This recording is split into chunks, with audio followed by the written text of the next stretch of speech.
Hello दोस्तों, आज अपनी यादों की खिड़की खोलते हैं राजेश खन्ना जी की यादों के साथ।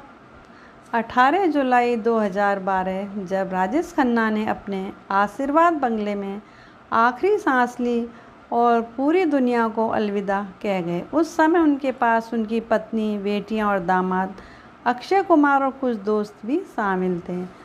फिर अगले दिन 19 जुलाई 2012 को सुबह 11 बजे पंचतत्व में विलीन हो गए काका, और उसी दिन यह भी डिस्क्लोज किया गया कि इन्हें कैंसर था।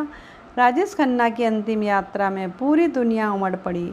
पुलिस को लाठीचार्ज तक करना पड़ा था। तकरीबन 9 लाख लोग पहुंचे, जिनमें California, Spain, Australia, Singapore, India के सभी फैंस की आंखों में अपने सुपरस्टार के लिए आंसू थे। किशोर कुमार, मोहम्मद रफ़ी के बाद राजेश खन्ना के लिए ऐसा प्यार देखने को मिला। मरने से पहले अपने फैंस के लिए और फ्रेंड्स के लिए उन्होंने अपने शब्द रिकॉर्ड किए थे और उनके चौथे पर ये कैसेट चलाई गई। राजेश खन्ना की आवाज़ वैसी ही सुनाई दी जैसे आनंद फिल्म में सुनाई दी थी। मेरे प्यारे दोस्तों, भाइयों और बहनों, नॉस्टैल्जिया में रहने की आदत नहीं है मुझे। हमेशा भविष्य के बारे में ही सोचना पड़ता है। जो दिन गुजर गए, बीत गए, उसका क्या सोचना। लेकिन जब जाने पहचाने चेहरे अनजान सी महफिल में मिलते हैं तो यादें वाबस्ता हो जाती हैं। यादें फिर दोबारा लौट आती हैं। कभी कभी तो ऐसा लगता है जैसे मैं 10 साल का था तब से हमारी मुलाकात हुई। मेरा जन्म थिएटर से हुआ है और आज जो कुछ भी हूँ यह स्टेज और थिएटर की बदौलत हूँ। मैंने जब थिएटर शुरू किया तो थिएटर वालों ने जूनियर आर्टिस्ट का रोल दिया, एक इंस्पेक्टर का, जिसका सिर्फ एक ही डायलॉग था कि खबरदार। भागने की कोशिश की, पुलिस ने चारों तरफ से घेर रखा है। यह डायलॉग था उसमें। मैं जैसे सेकंड एक्ट में गया तो मैंने जहां नंबरदार, खबरदार तुमने भागने की कोशिश की, उसके बाद मैं डायलॉग भूल गया। बीके शर्मा जो हीरो थे, उन्होंने कहा, इंस्पेक्टर साहब का यह कहना है कि भागने की कोशिश ना करना, पुलिस ने चारों तरफ से तुम्हें घेर रखा है। जो डायलॉग मुझे बोलना था वो उन्होंने बोला, क्योंकि मैं डायलॉग भूल गया था।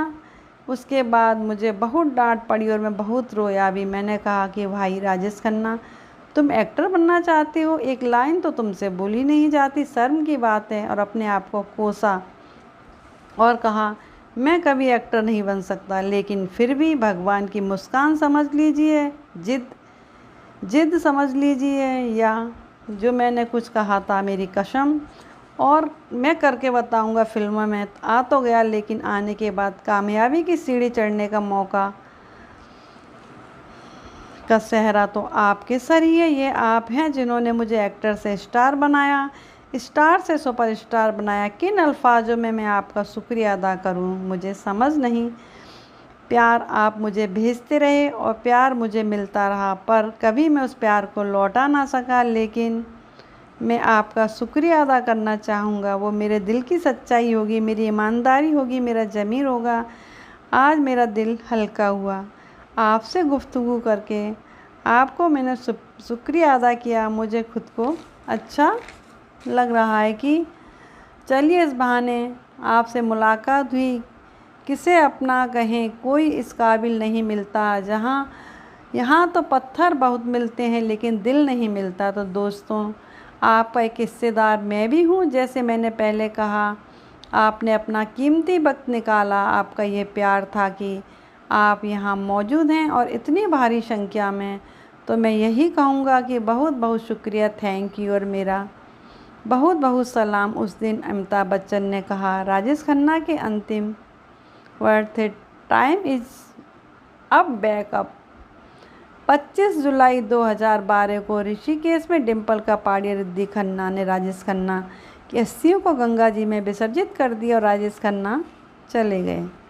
क्या हिंदुस्तान, क्या पाकिस्तान और क्या कोई और भी देश, हर जगह इनके फैंस ने राजेश खन्ना को अपने अपने शब्दों में दिल से याद किया।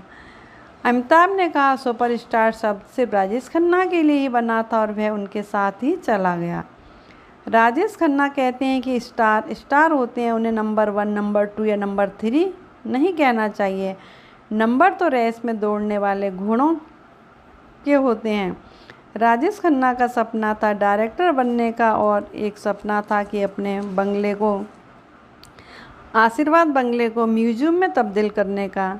लेकिन राजेश खन्ना की मौत के बाद परिवारजनों ने 90 करोड़ में एक उद्योगपति को यह बंगला बेच दिया। उसके पीछे रीज़न यह था कि राजेश खन्ना के बंगला काफ़ी विवादों में आ गया था। कुछ लोग जो उनसे जुड़े हुए भी नहीं थे वे अपना हक जताने लगे थे कि वो राजेश खन्ना को जानते हैं। ऐसे में राजेश खन्ना के परिवार ने निर्णय लिया इसे बेच दिया जाए, नहीं तो बड़ी दिक्कतें आएंगी। काश कि आशीर्वाद बंगला, जो भारत भूषण राजेंद्र कुमार राजेश खन्ना का एक खास बंगला रहा, किसी म्यूजियम में तब्दील हो जाता, पर ऐसा ना हो सका।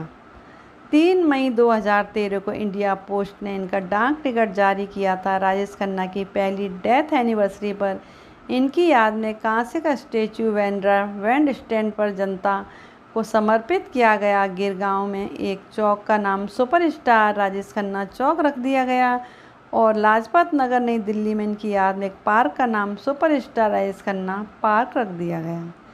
राजेश खन्ना कहते हैं कि मैं वापस जन्म लेकर आऊं तो राजेश खन्ना बनकर आऊं और मेरी यह गलतियां फिर से दोहराऊं। ज़िंदगी लंबी नहीं बड़ी होनी चाहिए, ये बात राजेश खन्ना पर बिल्कुल फिट बैठती है। ऐसी ही उनकी लाइफ रही। राजेश खन्ना को हम दिल से नमन करते हैं। ऐसा सुपरस्टार ना कभी हुआ है और ना कभी होगा।